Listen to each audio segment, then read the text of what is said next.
আজকে খুব রোদ উঠেছে, তো বসে আছি। ওরা সবাইরা গেছে, আরও সব যে বোনরা এসছে, ও মেয়েরা এসছে, ওরা গেছে। আমি বসে আছি, অপেক্ষা করছি। খাওয়া দাওয়া হয়ে গেছে, আমরা গেছিলাম বিচে, সামান্য একটু শেয়ার করেছি, কেননা আমি স্নান করিনি, আমি বসেই ছিলাম।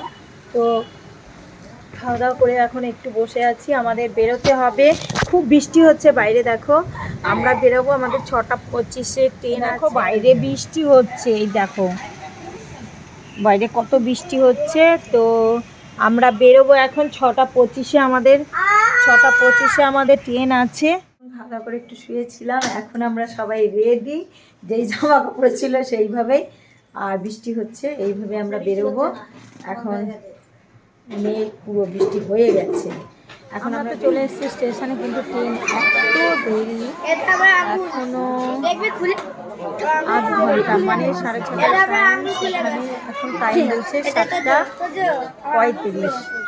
তো দেখা যাক, বসে আছি কখন আসে। দেখো সব লোক বসে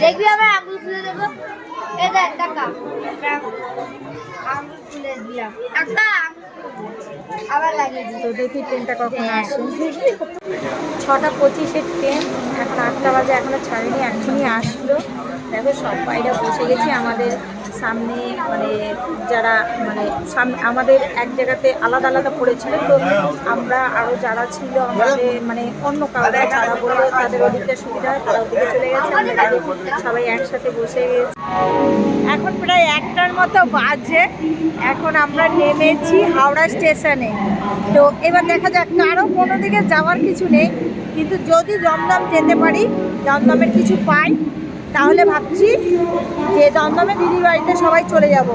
এখন দেখা যাক কি পাওয়া যায়।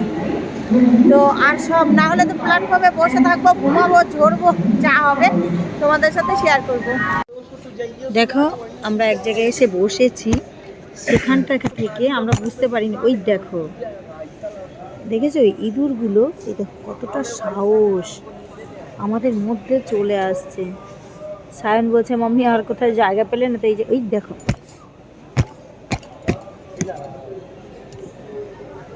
নিচে কিরকম বেরোচ্ছে। দুটোই ইঁদুর আছে এখানে, দাঁড়াও আমি ফোনে দেখাবো। দেখো স্টেশন রাত্রেবেলা, দেখো এখন বাজে, ওই দেখো টাইমিং 1:38।